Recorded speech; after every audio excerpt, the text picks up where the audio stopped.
Bueno, tengan ustedes buenas tardes. Seguimos con estas capacitaciones desde el Consejo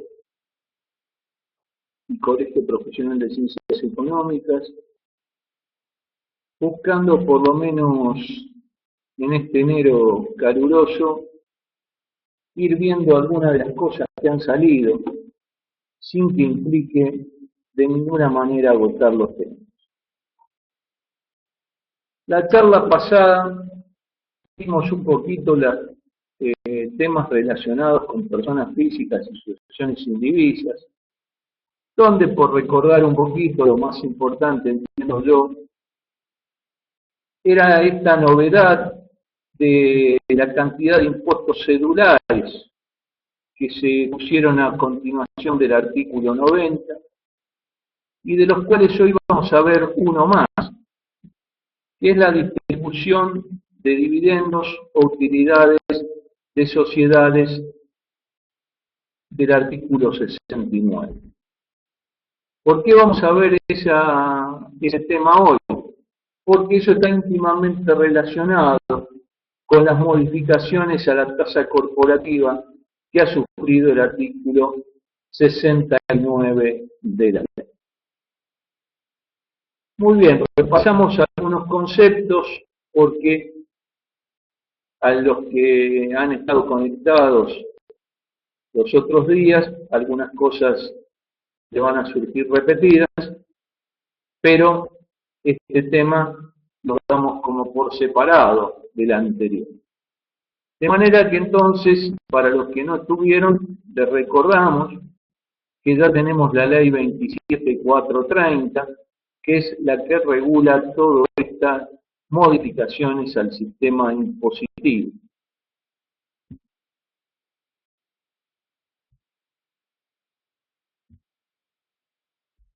En el boletín oficial del día 29 del 12 de 2017 se publicó esta ley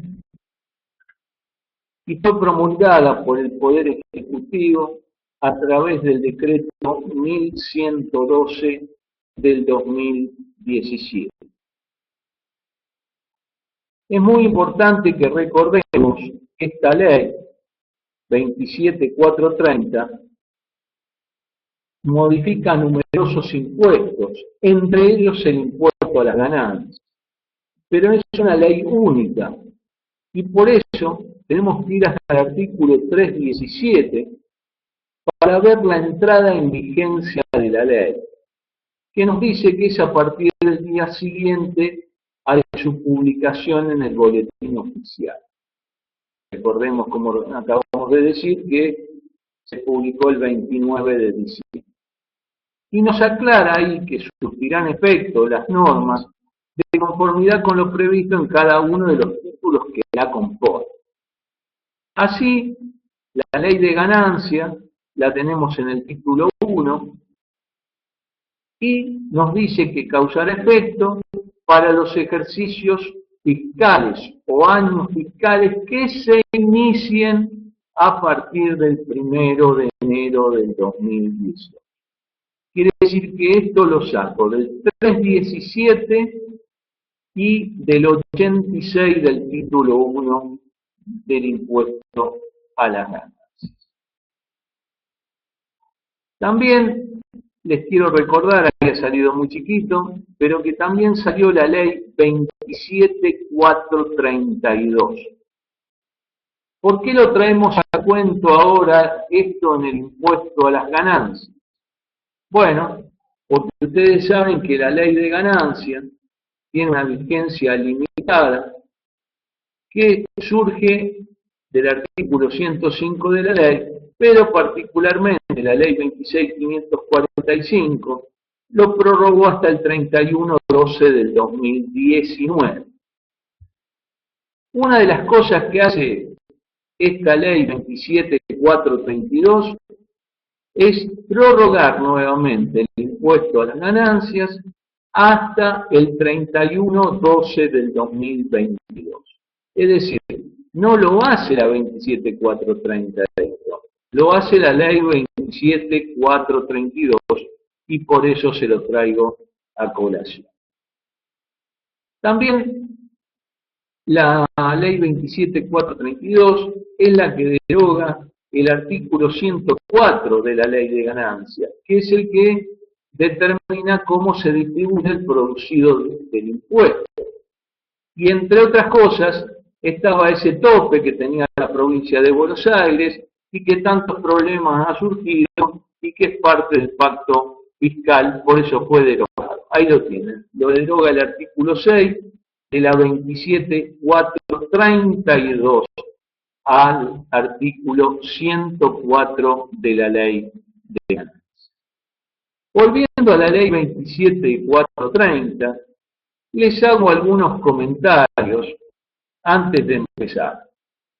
El primero es que no se han tomado la molestia de corregir todo lo que dispone la ley que dice personas humanas o personas de existencia visible, personas humanas, y entonces a través del artículo 79 nos comunica que todo donde dice persona de existencia visible, persona física, debe ser reemplazado por la expresión persona humana. Esto en relación con lo dispuesto en la ley, en el Código Civil y Comercial, y por lo tanto hay que reemplazar todos esos términos que no se han tomado la molestia de hacer. Por otro lado, nosotros siempre hablamos de establecimiento estable cuando nos referimos a establecimientos pertenecientes a sujetos del exterior, que ahora ha sido reemplazado también por el término establecimiento permanente que ya vamos a ver. También donde diga establecimiento estable, en consecuencia, tiene que leerse establecimiento permanente, ya vamos a ver por qué. La ley 23.928 suspendió la actualización de créditos y deudas a partir del 1 de abril del 91. Por eso es que nosotros no hacíamos actualizaciones. Bueno, una de las cosas que ustedes tienen que tener en cuenta es que el artículo 85 del título 1 de la 27.430 dice que a los fines de esta ley no resultan aplicables las disposiciones del artículo 10 de la 23.928. Por lo tanto, vamos a ir viendo que hay una suerte de renacimiento de las actualizaciones. Si bien en forma parcial, pero se empieza a actualizar de nuevo. Uno de los motivos es que no se aplica esta ley el artículo 10 de la 23.928. Por otra parte, también había salido la ley 24.073, que en su artículo 39 suspendía la actualización de valores a partir del 1.4, pero del 92.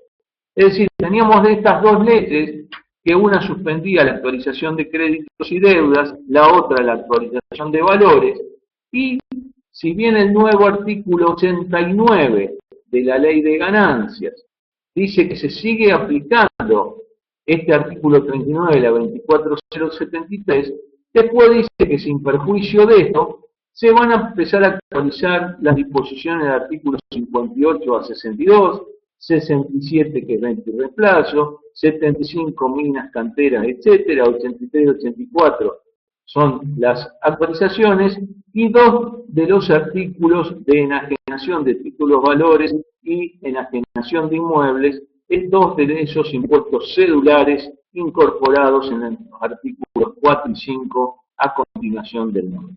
Pero lo importante es leer que esto solamente se va a producir cuando se trate de adquisiciones o inversiones efectuadas para los ejercicios fiscales que se inicien a partir del 1 de enero del 2018. También tenemos que tener en cuenta que ahora se utiliza el PIN, es decir, el índice de precios internos al por mayor para las actualizaciones. Muy bien, comencemos entonces con algunas de las modificaciones de la ley de ganancias y empecemos por el artículo primero. El artículo primero, que tienen ahí la ley de ganancias vieja en pantalla, es un artículo que estaba de alguna manera, me parece, con varias omisiones, con algunos problemas de distribución y alguna no utilización de todas las normas que requería. Así, fíjense que decía que estaban grabadas las personas físicas y jurídicas, perdón, de existencia ideal. Ahora se reemplazan esos términos por personas humanas, personas jurídicas, de acuerdo al Código Civil y Comercial, pero se hace un importante agregado. Dice, y demás sujetos indicados en esta ley.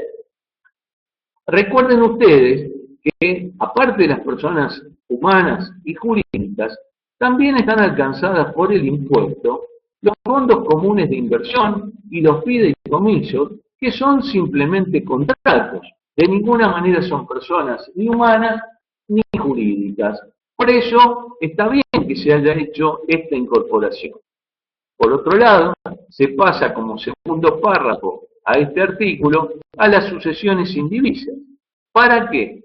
Para cuando el tercer párrafo hace referencia a los sujetos residentes y al pago a cuenta por impuestos abonados efectivamente en el exterior, incluya también a las sucesiones indivisas, que si bien esto era así, pero quedaban medio perdidas por la forma que estaba distribuida. Además, cuando se refiere a los sujetos no residentes, esos sujetos no residentes van a tributar de acuerdo al título quinto, dice. Pero esto ha quedado un poco incompleto, porque aparte del título quinto, es decir, esos artículos 91 a 93, también tenemos otros artículos que no están en el título quinto y sin embargo afectan la gravabilidad de los beneficiarios del exterior. Con respecto a las normas que determinan cuál es la ganancia gravada para este impuesto, tenemos que se han incorporado el inciso 4 y el inciso 5. Fíjense, ahí tenemos la ley vieja y teníamos simplemente 3 incisos en este artículo 2.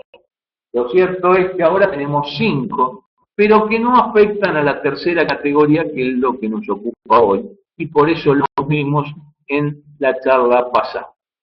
De manera que cuando queremos ver el concepto de ganancia para estos sujetos empresas y ganancias del artículo 49, tenemos que seguir aplicando el artículo 2, inciso 2, que más allá de alguna pequeña corrección en la forma de la redacción, se sigue grabando con ese concepto amplio a estos sujetos por artículo 2, inciso 2. Y recuerden los que quieren profundizar este tema, que para ver bien qué tienen grabado estos sujetos, se tienen que ayudar con el artículo 68, primer párrafo del decreto reglamentario, y con el artículo 89, último párrafo, también del decreto reglamentario, lo que le va a dejar una idea clara de la amplitud de las ganancias grabadas para los denominados sujetos empresas. Con respecto a los que tienen clientes que importan y exportan, ustedes saben que dentro de los artículos especiales de fuente nos encontramos con el artículo 8. En ese artículo 8 nos explica situaciones de que el exportador del exterior del país obtiene por su remisión al exterior ganancia de fuente argentina y que el exportador del exterior por el simple ingreso de mercadería al país obtiene ganancias de fuente extranjera. Después nos hace ver que estas operaciones pueden ser hechas entre vinculados o hacer operaciones con paraísos fiscales, decía la norma. Esto ha sido cambiado a partir del decreto 589 del 2013, que si vamos al artículo 21.7 del decreto reglamentario, nos decía que no teníamos que utilizar más ese término países de baja o nula tributación, sino que utilizáramos el concepto países no considerados cooperadores a los fines de la transparencia fiscal. Esto nuevamente se cambia, porque fíjense ahí, yo les pongo el párrafo quinto del artículo octavo que ha sido cambiado, y ahora se refiere a los dos términos, es decir, ahora habla de constituidos ubicados en jurisdicciones no cooperantes o de baja o nula tributación, para tener que aplicar el sistema de precios de transferencia. Por lo tanto, se vuelve a cambiar este sistema, que primero empezó con un listado de países de baja o nula tributación en ese artículo 21.7, luego se cambia por el decreto 589 a países no cooperantes, y ahora vuelven los dos términos. Quiere decir que hay que tener cuidado, porque van a tener obligación de cumplir con precios de transferencia cuando hagan operaciones con jurisdicciones no cooperantes y jurisdicciones de baja o nula tributación. Fíjense que en términos similares a los del 21.7, nos define ahora la ley en el artículo segundo incorporado a continuación del 15, que es una jurisdicción no cooperante, que son aquellas que no han firmado un convenio, un acuerdo de intercambio de información en materia tributaria o un convenio para evitar la doble imposición con cláusula amplia de intercambio de información, o países que lo han firmado y sin embargo no cumplen efectivamente con esta obligación de intercambiar información. Y se pone un parámetro objetivo para definir a las jurisdicciones de baja o nula tributación, que tiene que ver con el 60% de la alícuota del inciso A del artículo 69, que es la nueva, que es del 25%. Y nos aclara en el artículo 86, inciso D, que van a ver que, aparte de la alícuota del 25%, hay una transición al 30%, y todavía hay que liquidar algunos ejercicios al 35%, de manera que lo que dice ahí, que la que hay que tomar es la del 25%. O sea que el 60% del 25%, una jurisdicción de baja o nula tributación es aquella que tiene una tributación menor al 15%. También se cambia estas denominaciones, establecimientos estables. Fíjense que ahí el tercer párrafo, que es el que ha sido sustituido, habla de establecimientos estables para las operaciones vinculadas con domiciliados en el exterior, que ese establecimiento estable es el que definía el artículo 69 en el inciso B. Ahora vamos a ver después que el artículo 16 continuación define establecimiento permanente, y por eso se cambia en esta ley 27430, cambia el tercer artículo para ir incorporando esta modificación y llamar establecimiento permanente a lo que antes era establecimiento estable. Y también se cambia porque hay una nueva distribución del artículo 49, y por eso se ve obligado a decirlo de otra manera. También es muy importante para quienes tengan sucursales de establecimientos del exterior o establecimientos del exterior que pertenecen a personas físicas, que ahora se ha agregado un párrafo que cuando este establecimiento es permanente en el país lleve a cabo actividades que benefician a la casa matriz o a la persona física dueña en el exterior, bueno, habrá que ver si no corresponde una parte de la renta también al establecimiento permanente en función de la actividad que haya desarrollado. También ha sufrido modificaciones importantes el artículo 15 de precios de transferencia, sobre todo en la parte cuando interviene un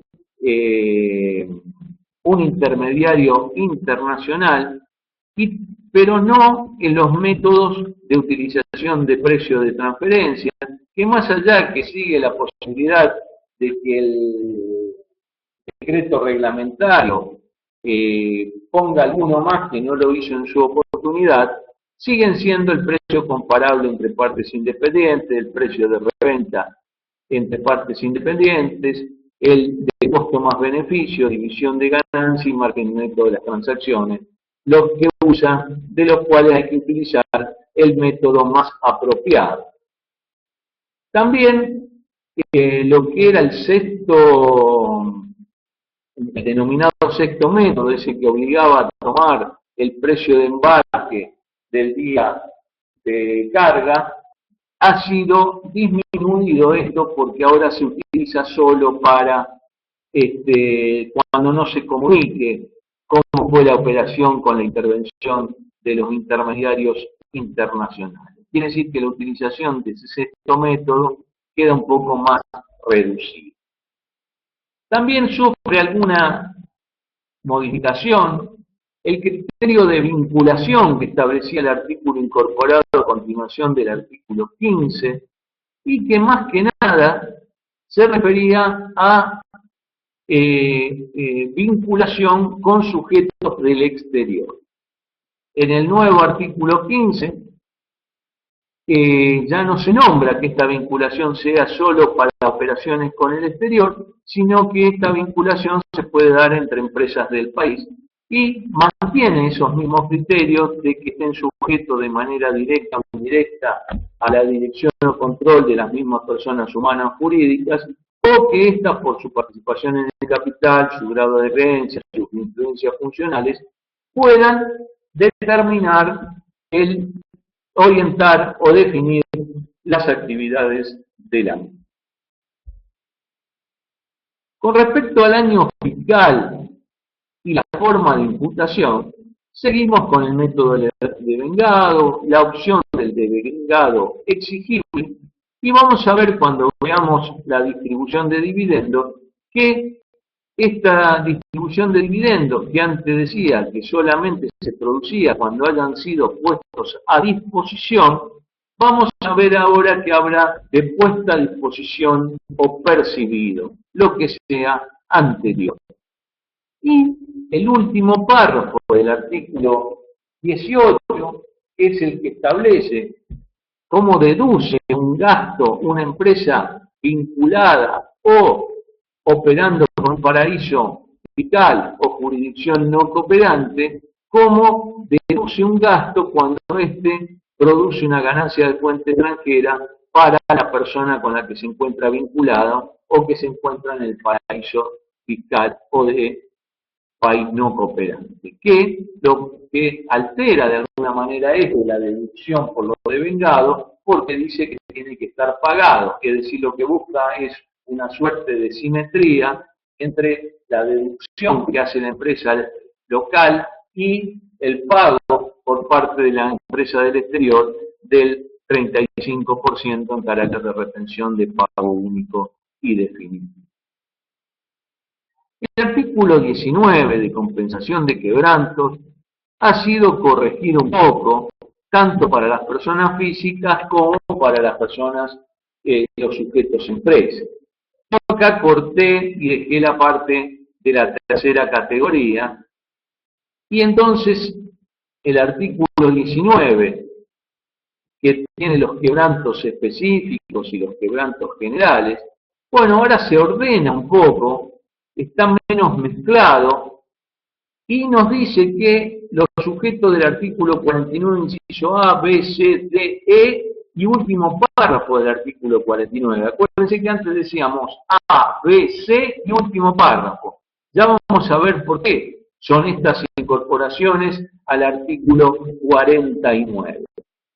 Cuando nosotros leíamos el viejo artículo 49 en lo que respecta al sujeto empresa, veíamos un quebranto específico para la enajenación de acciones, cuotas y participaciones sociales, incluidas las cuotas parte de fondos comunes de inversión. Bien, eso se mantiene pero se amplía, porque ahora el quebranto específico es para la enajenación de acciones, valores representativos, certificados de depósito de acciones, cuotas partes, incluida la cuota parte de fondos comunes de inversión, pero ahora aparece también el certificado de participación en fideicomiso financiero, otros derechos sobre fideicomiso financiero, pérdidas por enajenación de monedas digitales, títulos, bonos y demás valores. Quiere decir que ahora las empresas tienen un quebranto específico muchísimo más amplio. También nos informa en el inciso B que estamos viendo que los sujetos del segundo párrafo del artículo 69, que son los que pagan a la tasa del 41,50%, que es para los juegos de azar, si dan quebranto, el quebranto es específico. Se mantiene el quebranto específico para los instrumentos financieros derivados, salvo que sean operaciones de cobertura, y se trae del artículo 33 del decreto reglamentario a la ley lo que era el quebranto experimentado a raíz de actividades vinculadas con la exploración y explotación de recursos naturales vivos y no vivos realizados en la zona económica exclusiva, la plataforma continental, dentro de lo que es el territorio del país que incluye estas zonas al respecto. Se mantiene la traslación hacia adelante, tanto del quebranto específico como del quebranto general, a 5 años para adelante, y vuelve a aparecer la actualización de los quebrantos a través del índice de precios mayoristas internos. Se mantiene asimismo el quebranto específico para los de fuente extranjera. Dentro de las exenciones, si bien han sido varias las exenciones modificadas, de las cuales vimos algunas los otros días, por ejemplo, lo importante del inciso H, la derogación del inciso K, etcétera, vemos que hay algunas que afectan específicamente al sujeto empresa. Por ejemplo, cuando se trate de asociaciones y fundaciones, hay una modificación para este sujeto que dice que se excluyen de esta exención aquellas entidades que obtienen su recurso en todo o en parte de la explotación de espectáculos públicos, juegos de azar, carreras de caballo, y que las entidades civiles de carácter gremial, cuando desarrollaban actividades industriales o comerciales, no podían gozar de esta exención. Entonces, ¿cómo queda el nuevo artículo? Bueno, aparte de no ser beneficiario de la exención, cuando se realice la explotación de juegos de espectáculos públicos, juegos de azar, carrera de caballo y actividades similares, ahora agrega así como actividades de crédito financiero. Queda exceptuado si la entidad hace un plazo fijo para mantener un sobrante que tiene, bueno, eso no se lo toman como una operación de crédito o financiero. Pero si fuera así. Y se flexibiliza esto de que las entidades de carácter gremial desarrollen actividades industriales o comerciales, porque ahora ponen un excepto cuando las actividades industriales o comerciales tengan relación con el objeto de tales entes y los ingresos que generan no superen un determinado porcentaje que va a determinar la reglamentación. Pero acá viene algo que, volviendo a los que exportan e importan, tiene un renacimiento. Porque este artículo 20, en su inciso L, siempre existió y tenía que ver con los reintegros o reembolsos a la exportación. Luego, durante muchos años quedó suspendido en su aplicación hasta que fue derogado. La importancia que tiene ahora es que renace esto de los reintegros, pero para algunos sujetos. ¿Cuáles son esos sujetos? Son exportadores que encuadran en la categoría micro, pequeña y mediana de la ley 25.300, correspondiente a reintegro o reembolso acordados por el Poder Ejecutivo en concepto de impuestos abonados en el mercado interno. Quiere decir que a tener cuidado los que tienen micro, pequeñas empresas que exportan, porque vuelve a estar exento el reintegro o reembolso realizado por el Poder Ejecutivo. Ya habíamos visto que la deducción especial del artículo 23, inciso C, y habíamos hecho hincapié en la cuarta categoría, cambiaba porque ahora estos sujetos que tienen la posibilidad de realizar esta deducción, ahora pasa a ser una vez más el monto de la ganancia no imponible, es decir, se multiplica por 2 la ganancia no imponible para que quienes tienen ganancia de tercera categoría y trabajen personalmente en la actividad de empresa. Obviamente también para la cuarta, pero no es lo que nos interesa en este momento. Entonces, yo tengo una empresa unipersonal, trabajo personalmente en el comercio, voy a poder deducir, en vez del mismo importe que la ganancia no imponible como deducción especial, ahora es una vez más ese monto. Por lo tanto, es multiplicado por 2. Pero también si soy un nuevo profesional o un nuevo emprendedor, que todavía no sabemos cómo lo va a definir el Poder Ejecutivo a estas dos figuras, pero van a poder multiplicar ese monto por 2,5%. O sea que, si bien estamos lejos del 3,8% que se aplica para los sueldos en relación de dependencia, jubilaciones y desempeño en cargos públicos, bueno, es importante el aumento de esta deducción tan reclamada. También con respecto a las salidas no documentadas, hay una pequeña modificación. Digo pequeña en el sentido de que la Corte ya había aclarado hace mucho tiempo en el caso Red Hotelera que salida no documentada no solo era cuando se carecía totalmente de documento, sino también si la falta de documentación o esta era ineficiente, es decir, que no reunía los requisitos, podía ser una factura apócrifa, y entonces la Corte decía que también tenía que mantener ese tratamiento de salida no documentada, por más que tenía un documento que carecía de validez. Entonces, esta salida no documentada, que se pagaba el 35%, y se impedía la deducción del gasto por carecer de documentación, que se evitaba ese pago cuando se presuma que los pagos habían sido para adquirir bienes o que no llegan a ser ganancias grabadas en manos del beneficiario.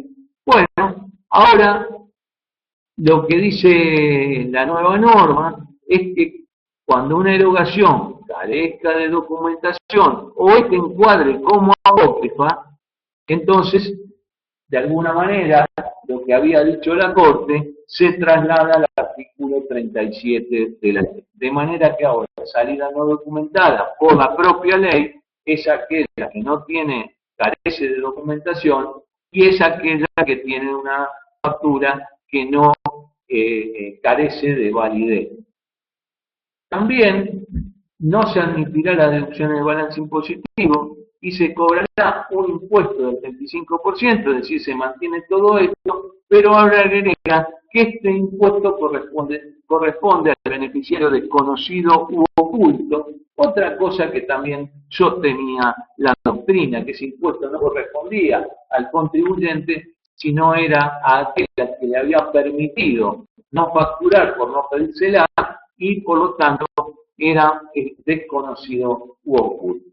Y agrega también el momento en que se produce el nacimiento de este hecho, que está perfeccionado cuando se realice la erogación. Esto también de alguna manera lo sostenía la doctrina, porque la doctrina decía, esto no lo paga el contribuyente generalmente espontáneamente, sino que viene a través de una inspección. Entonces el momento que no pagó el impuesto fue aquel en que en la fecha en que se había realizado la correspondiente erogación.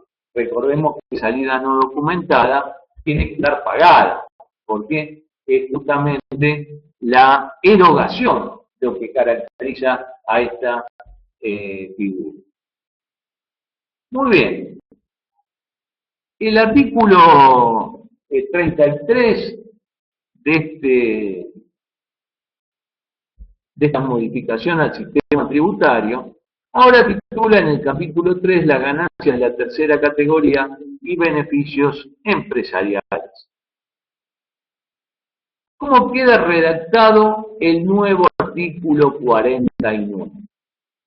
Si ustedes recuerdan, nosotros los fideicomisos en los que el fiduciante coincidía con el beneficiario, los teníamos en el artículo 49, inciso D'.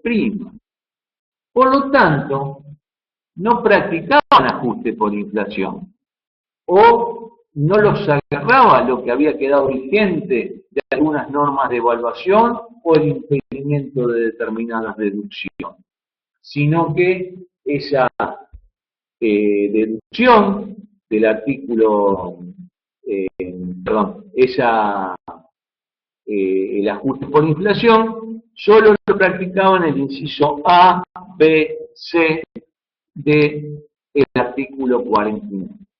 Muy bien, el artículo 49 es reordenado fundamentalmente, más allá de alguna pequeña incorporación, pero no en función de sujeto.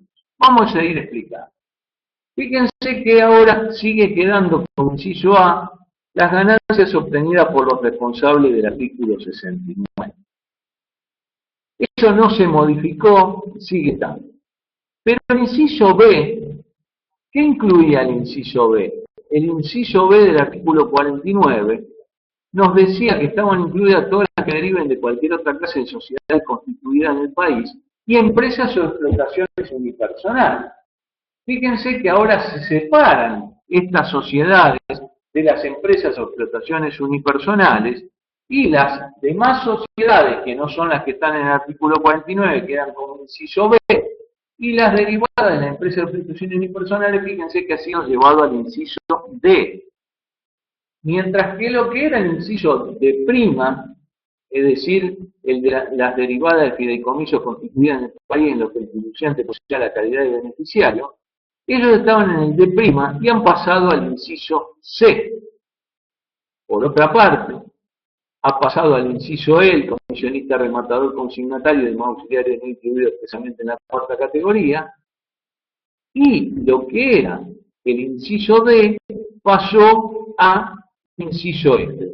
Las derivadas del loteo con fines de urbanización, las provenientes de la edificación y enajenación de inmuebles, ya no dice más bajo el régimen de la ley 13.112, sino que ahora es de acuerdo a lo dispuesto en el Código Civil y Comercial, y se agrega el desarrollo y enajenación de inmuebles bajo el régimen de conjuntos inmobiliarios.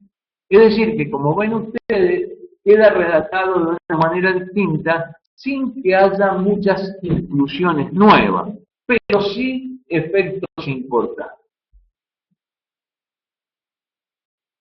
¿Por qué digo que había efectos importantes? Porque fíjense que el ajuste por inflación, que de alguna manera renace, porque vamos a ver que el artículo 95 dice que se vuelve a aplicar el ajuste por inflación cuando en los últimos 36 meses se supere el 100% de inflación, pero que siempre se aplicaron algunas cosas, pero se aplicaban para el inciso A, B y C, de manera que el D' que hablaba de los fideicomisos no financieros, en los que el fiduciante coincidía con el beneficiario, no estaban incluidos en este artículo. Pero ahora el artículo 94 se modifica y dice que los que tendrían que practicar el ajuste por inflación, si se siguieran las condiciones del artículo 100, van a tener que ser los del inciso A a E del artículo 49. Y como vimos, pasó al inciso C, los fideicomisos no financieros. De manera a estar atentos con esta modificación. Les puse ahí la definición de conjuntos inmobiliarios para que ustedes tengan a mano que esto está a partir del título 6, los conjuntos inmobiliarios en el nuevo Código Civil y Comercial, y el que define que es un conjunto inmobiliario es el artículo 2073 del nuevo Código Civil y Comercial.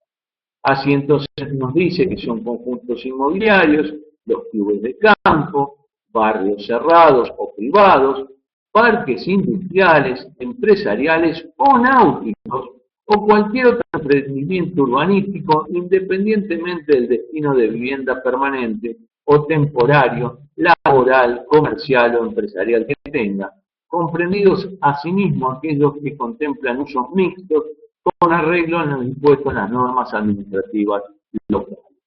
Quiere decir que ahora el desarrollo y venta de conjunto inmobiliario también está dentro del artículo 49, lo que era el inciso D, que ahora ha pasado a ser inciso F de la norma.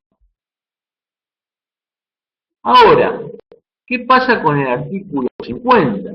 Porque el artículo 50, recuerden ustedes, era el que determinaba que las sociedades del artículo 49, inciso B, y las empresas o explotaciones unipersonales de ese mismo inciso, consideraban íntegramente distribuida su ganancia entre el titular o entre los socios de acuerdo al artículo 50 de la norma.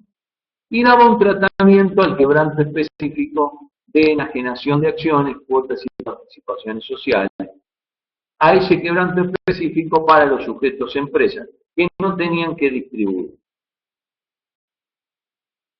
Si nosotros íbamos al artículo 70.4 del decreto reglamentario y al 104 del decreto reglamentario, veíamos que también derivaban en este artículo 50 las ganancias de los fideicomisos no financieros donde fiduciante coincidía con beneficiario. Pero no lo decía el artículo 50. Lo que hace el nuevo artículo 50 ahora es corregir los distintos incisos porque han sido modificados, pero mantener el tratamiento. Es decir, la sociedad del artículo 49, inciso B, B, y las empresas unipersonales del inciso D, siguen considerando íntegramente asignado al dueño o distribuido entre los socios el resultado del balance impositivo. Nada cambia en ese sentido. Pero ahora se incorpora a la ley el inciso C, que tiene que ver con los fideicomisos no financieros, en que los fiduciantes coinciden con los beneficiarios. Lo que yo les expliqué estaba en el artículo 70.4 del decreto reglamentario, pero no figuraba en la ley. Ahora figura en la ley esta atribución de resultado a los fiduciantes no beneficiarios.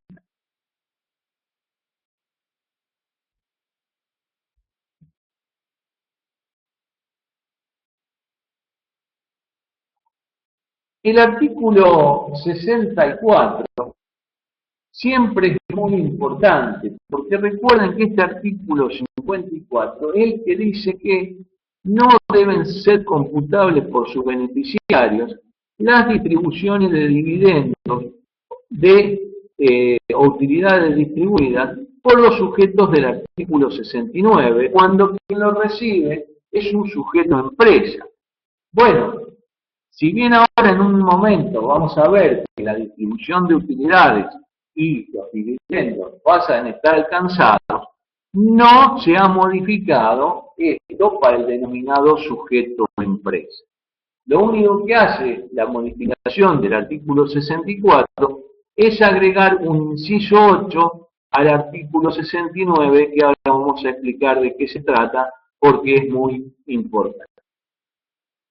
También les pongo acá que el artículo 67 de venta y reemplazo ha sufrido una modificación, pero tiene más que ver con la primera categoría y la nueva gravabilidad de la venta de inmuebles para las personas humanas y sucesiones indivisas, dado que ahora se va a poder utilizar la venta y reemplazo para inmuebles que están en locación o cesiones de usufructo, uso, habitación o alquileres.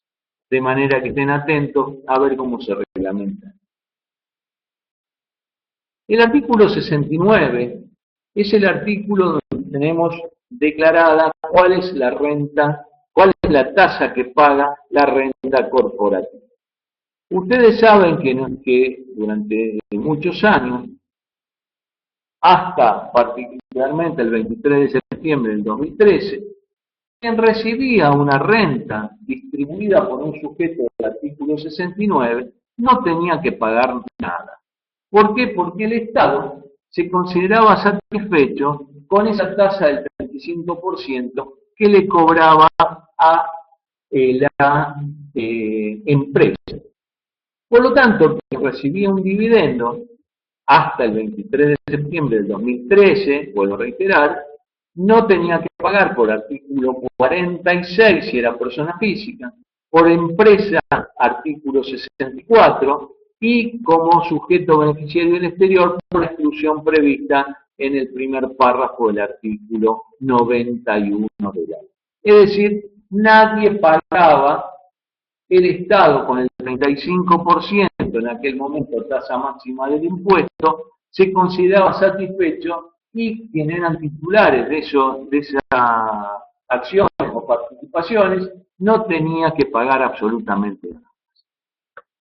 Con la ley 26893 esto se modifica y a partir del 23 de septiembre del 2013 hasta su derogación el 23 de julio del 2016 por parte de la ley 27260, se pagó el 10% solamente personas humanas y beneficiarios del exterior. El 64 siempre quedó fijo porque así lo establecía el último párrafo del artículo 90, que se cobraba como retención el 10% del dividendo distribuido o utilidad distribuida solo a personas humanas, instituciones indivisas y a beneficiarios del exterior. Esto porque no se aplicó en ese momento el artículo 46 ni se aplicaba la exclusión del artículo 91. A partir de la derogación de este 10% que hacía que se pague la renta corporativa sobre una utilidad de 100.000, 35.000, me quedaba 65 para distribuir, el 10%, 6.500, hacíamos la cuenta que se nos iba al 41,50%. Bien, este último tiempo otra vez se volvió a lo anterior a la ley 26893, nadie pagaba y ahora un nuevo cambio se produce en las rentas corporativas. Vamos a ir analizando. Lo primero que vemos si leemos la modificación de la ley 27430 en el artículo 69 es que está grabado ahora la renta corporativa al 25%. Ese era el importe que antes era 35%. Ya vamos aclarando ahora que esto no entra en vigencia automáticamente, sino que ahora vamos a ir analizando y vamos a ver que este 25% se aplica a los ejercicios iniciados a partir del 1 de enero del 2018 e iniciados a partir del 1 de enero del 2020. Y hay una tasa intermedia para los ejercicios iniciados a partir del 1 del 2018 que es del 30%. Resumiendo, teníamos una tasa que gravaba al 35%. Ahora la norma dice que es al 25%, sin embargo no tiene aplicación práctica hasta los ejercicios iniciados a partir del 1 de enero del 2020. Y los ejercicios iniciados a partir del 1 de enero del 2018 van a la tasa del 30%. ¿Qué más se modificó en este artículo 69? Bueno, fíjense que ahora claramente se ha incorporado a las denominadas SAU de la ley 19.550, Ley General de Sociedades, que claramente ahora se dice que están incluidas como grabadas a la tasa corporativa. Y también nos dice que las sociedades por acciones simplificadas del título 3 de la 27349, es decir, las conocidas SAS, también pagan en forma directa de acuerdo a las normas que acabamos de decir. No tiene ninguna modificación el artículo 2 relacionado fundamentalmente con las SRL. Se incorpora dentro del punto 3 a las cooperativas y a las mutuales, se incorpora a las asociaciones y fundaciones, pero recordemos que esto me parece que es un error que quedó, porque las cooperativas y las mutuales iban a estar grabadas por sus operaciones financieras.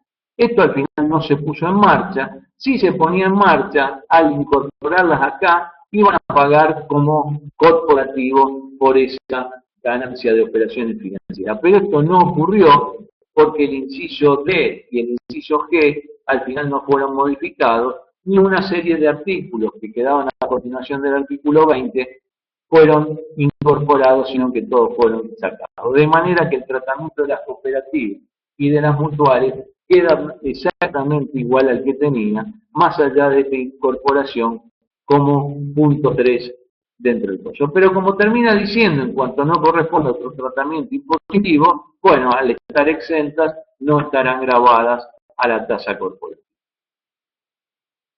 Por otro lado, se incorpora en este artículo el inciso 8. ¿Qué es el inciso 8? Es una opción.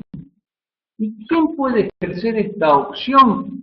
Bueno, las sociedades del artículo 49, inciso B, es decir, esas que pagan por artículo 50, y los fideicomisos no financieros en los que los fiduciantes coinciden con los beneficiarios. Ahora nos dice que esos incisos B y C del nuevo artículo 49 pueden optar por quedar en el artículo 69 de la ley. De manera que esto es una total novedad, que pueden optar por esto, siempre que lleven libros y siempre que esta opción la ejerzan por el término de 5 periodos fiscales.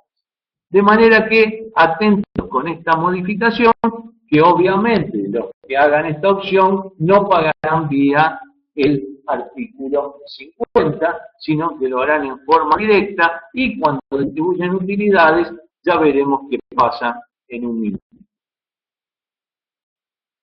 También los denominados establecimientos estables, esos establecimientos organizados para el desarrollo de actividades comerciales, industriales, financieras, decía el antiguo inciso B, quedaron grabados ahora a la tasa del 25%, pero con los mismos reparos que acabo de declarar para el inciso A. Pero, fíjense que ahora me dice que no son más establecimientos estables, me dice que son los establecimientos permanentes del artículo 16 continuación, que es ahí donde han quedado definidos estos establecimientos permanentes. Estos establecimientos permanentes, que ahora quedan en el artículo 16 continuación, y salido con letra muy chiquito, pero tiene una relación esto del establecimiento permanente con los convenios de doble imposición internacional, que utilizan este término y no el término establecimiento estable. Pero, como concepto así general, es muy largo el artículo, dice que son los lugares fijos de negocio en los cuales un sujeto del artículo 60, de este artículo desarrolla total o parcialmente sus actividades en el país. Recordemos que al ser establecimiento permanente puede estar grabado de acuerdo a los convenios de doble imposición en el país donde tiene el establecimiento permanente, y en algunos casos de no tener establecimiento permanente no se puede grabar las utilidades de esas empresas.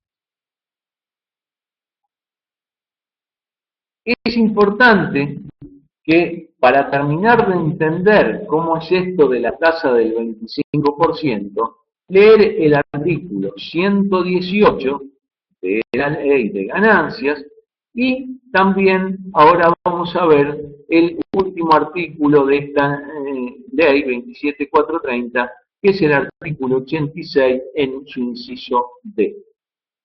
Porque de la lectura de estos dos artículos, el 118 y el 86, inciso D, vamos a entender que para el inciso A y B, los ejercicios que están grabados a la tasa del 25% son los que se inician a partir del 1 de enero del 2020 inclusive, y que para los ejercicios que se inician, vuelvo a reiterar, ejercicios iniciados a partir del 1 de enero de 2018 inclusive, va la tasa del 30%.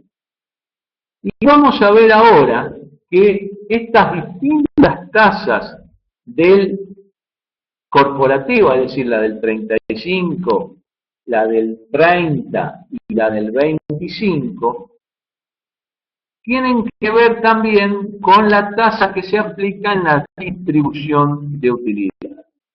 Si volvemos al 118, vemos con claridad en ese segundo párrafo que dice que en el caso de ganancias distribuidas que se hubieran generado en periodos fiscales, respecto de los cuales la entidad pagadora resultó alcanzada a la alícuota del 35%, no corresponderá el ingreso del impuesto o la retención respecto de dividendos. O sea que acá ya estamos viendo otra cosa más que antes no se aplicaba. Los dividendos que tengamos acumulados y que paguen la tasa del 35%, la distribución de dividendos o utilidades de estos responsables del artículo 69 no van a tributar retención sobre dividendos. Vamos a ver ahora que si pago el 30% sobre esos ejercicios que pagan el 30%, si corresponde a eso la distribución, pagaré el 7%. Y cuando corresponda al resultado de ejercicios que pagaron al 25%, la retención que haré será del 13%.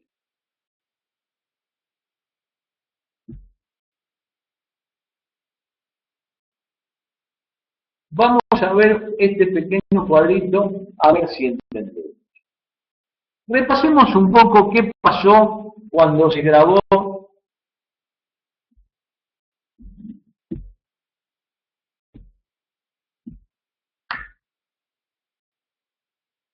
las utilidades distribuidas al 10% en el periodo que fue del 23 del 9 del 2013 hasta la derogación por la ley 27.12c. Yo pagaba el 35%. Y ese último párrafo del artículo 90 decía que además tenían que pagar el 10%. O sea que el 35 más el 10% sobre 65.000 que me quedaba la utilidad luego de restar el impuesto a las ganancias, se me iba la gravabilidad al 41,50%. 35% de tasa corporativa, 6,5% de tasa que me quedaba 10% sobre los 65.000 que quedaban. Entonces se me iba al 41,50% la gravabilidad. Pero fíjense cómo queda ahora. Lo que yo pague al 35%, el dividendo va a ser 0%, aun cuando lo distribuya en otros ejercicios. No importa, eso es lo que leímos en el 118. Cuando paguemos al 30%, fíjense que vamos a tener que adicionar a esos 70.000, que si lo distribuimos en su totalidad, el 7%. Y cuando paguemos el 25%, vamos a ver que a esos 75.000, si lo distribuimos en su totalidad, le vamos a aplicar la tasa del 13%. De manera que por eso algunos dicen, esto no es una rebaja, sino es un diferimiento hasta que se distribuyan dividendos. Y vamos a ver si es cierto. Fíjense, la tasa del 35% más un dividendo del 0% me sigue quedando en el 35%. La tasa del 30% más el 7% sobre los dividendos distribuidos se me iría, si distribuyo todo, al 34,90. Y cuando esté en el 25%, si distribuyo todo, fíjense que la suma de lo que paga la empresa más la tasa sobre distribución de dividendos, la tasa se me queda casi igual en el 34,75%. Por eso está claro, es un diferimiento hasta el momento de distribución, pero obviamente una empresa que esté reinvirtiendo utilidades por algún motivo, obviamente que la carga va a ser disminuida porque cuando a partir de los ejercicios iniciados el 1 de enero del 2020 paguen el 25%, si no distribuyen, quedarán con ese 25% hasta los momentos que se produzca la distribución de esos resultados. Acuérdense que van a tener que llevar un control de a qué utilidades corresponde a qué corresponden las utilidades para ver si tienen que pagar el 7 o ya se fueron al 13% cuando cobran.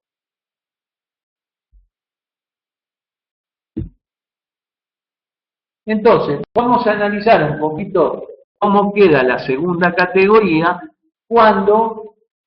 y cómo queda el artículo 46. Si nosotros repasamos el artículo 45 de la segunda categoría, el inciso I siempre grabó los dividendos, pero al aplicar el artículo 46 decía que las personas humanas y las sucesiones indivisas no serán incorporados por sus beneficios. Quiere decir que salvo el periodo del 23 de enero del 2013 a la derogación por la ley 2760 en el 2016, en el resto de los periodos no se pagaba más de lo que pagaba la empresa. Si yo que lo recibía una suerte de dividendo con el impuesto pago. Y no lo tenía que incorporar como una justificación patrimonial, pero no tenía que pagar más nada. Y en ese momento que se aplicó el último párrafo del artículo 90, decía no aplique el artículo 46. ¿Qué pasa ahora? Que el artículo 46, en vez de decir que no incorpore la ganancia, me dice otra cosa. Me dice que los dividendos en dinero o en especie están gravados por el impuesto. De manera que la distribución de dividendos está grabado tanto en dinero como en especie, salvo acciones liberadas. Y los dividendos en especie se tienen que tomar al valor de plaza a su puesta a disposición. Igualmente, tienen que repasar ustedes las modificaciones que sufre el artículo 18 en cuanto a la imputación, porque antes decía que los dividendos iban por la puesta a disposición, mientras que ahora dice que los dividendos y las utilidades distribuidas van por la puesta a disposición o pagado lo que ocurra primero. Ahora, ¿cómo vamos a pagar el importe este? Bueno, nuevamente vamos al impuesto cedular que están incorporados a continuación del artículo 90. La charla pasada explicábamos que el título 4 fue desdoblado y ahora tiene un capítulo 1 donde tiene al artículo 90 e incorpora 7 artículos a continuación del artículo 90, a los que llama impuestos cedulares. Ese impuesto cedular, cuando se distribuye a personas humanas, personas indivisas o beneficiarios del exterior, está en el 13%. Recuerden que les dije que seguía vigente el artículo 64 y no tengo que aplicar esto cuando le distribuya dividendos a empresas. El artículo 64 sigue vigente. El artículo 46 cambió totalmente y cuando yo quiero pagar tengo que ir al impuesto cedular del artículo 90.3, es decir, el tercer artículo incorporado a continuación, que me dice que esto lo voy a pagar a través de una retención que va a hacer la empresa a la tasa del 13% y esta tasa del 13% también es mentirosa, porque acabo de aclarar que va a ser válida la tasa del 13% cuando la tasa corporativa sea del 25%. Por lo tanto, es válido lo que acabamos de decir, los dividendos distribuidos que hayan pagado la tasa del 35% no pagan, los que hayan pagado la tasa del 30% van a pagar el 7%, como ahora vamos a ver dónde está eso, y los que pagaron al 25% sí van a cumplir con este 13%. De manera que este 13% que tenemos en el artículo 90.3, ese 25% que tenemos en el artículo 69, todavía no se aplican. Esto es lo importante que ustedes tienen que tener en claro.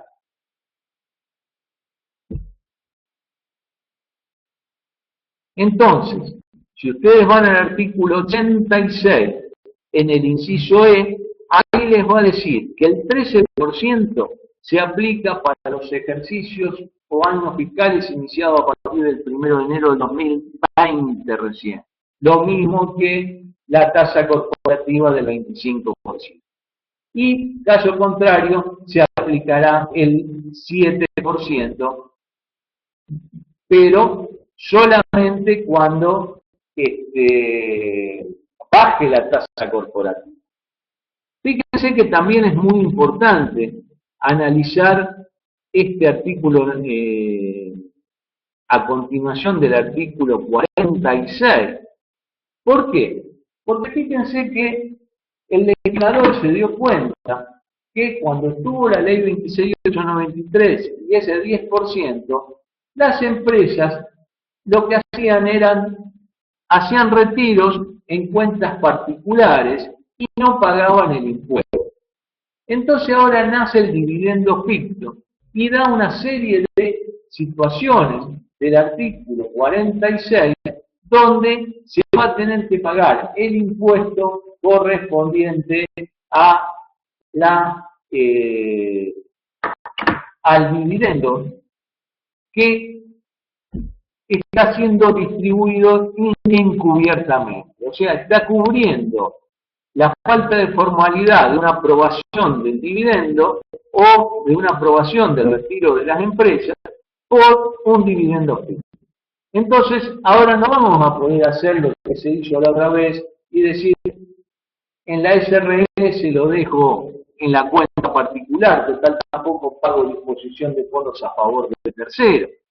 Entonces, ¿qué hacían sobre todo en las SRL? Bueno, acumularon en cuentas particulares, no aprobaron la distribución y en función de eso no pagaron ese 10% del último párrafo del artículo 90 de la ley. Bueno, ¿qué pasa ahora? Bueno, ahora es muy distinto. Nos dice que el retiro de utilidades por parte de los socios, accionistas, beneficiantes beneficiarios, etcétera, etcétera, cualquier retiro va a pagar sobre el dividendo. Nuevamente tenemos que hablar de dividendos que hayan pagado al 30 o al 25%. Caso contrario, tampoco pagan. De manera que también hay que afectarle al stock de ganancia de cada momento el dividendo fijo.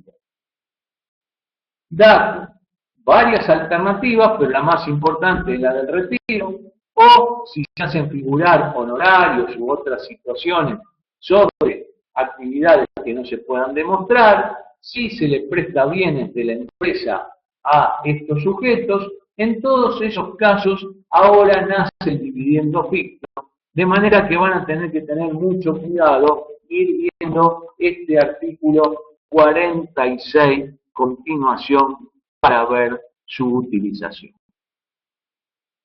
Otra particularidad que tiene la gravabilidad ahora del dividendo es que el último párrafo del artículo 90.6 nos dice que contra estos dividendos no se aplican las disposiciones del artículo 22, 23 y 81 no le serán deducibles porque eso se le aplica a todo el capítulo 2 a continuación del nombre. Bueno, también tenemos que saber que el impuesto de igualación no se va a aplicar más y esto es para los ejercicios que se inicien a partir del 1 de enero del 2018. Fíjense, el artículo 83 tienen que ustedes saber para ver la no aplicación a partir de los ejercicios iniciados a partir del 1 de enero del 2018 del denominado impuesto de igualación, ese impuesto del 35% que se paga por el exceso de distribución de utilidades sobre las impositivas. Se eliminan los artículos 70 y 71, que son viejos artículos que quedaron, que tenían que ver con la disposición accionaria.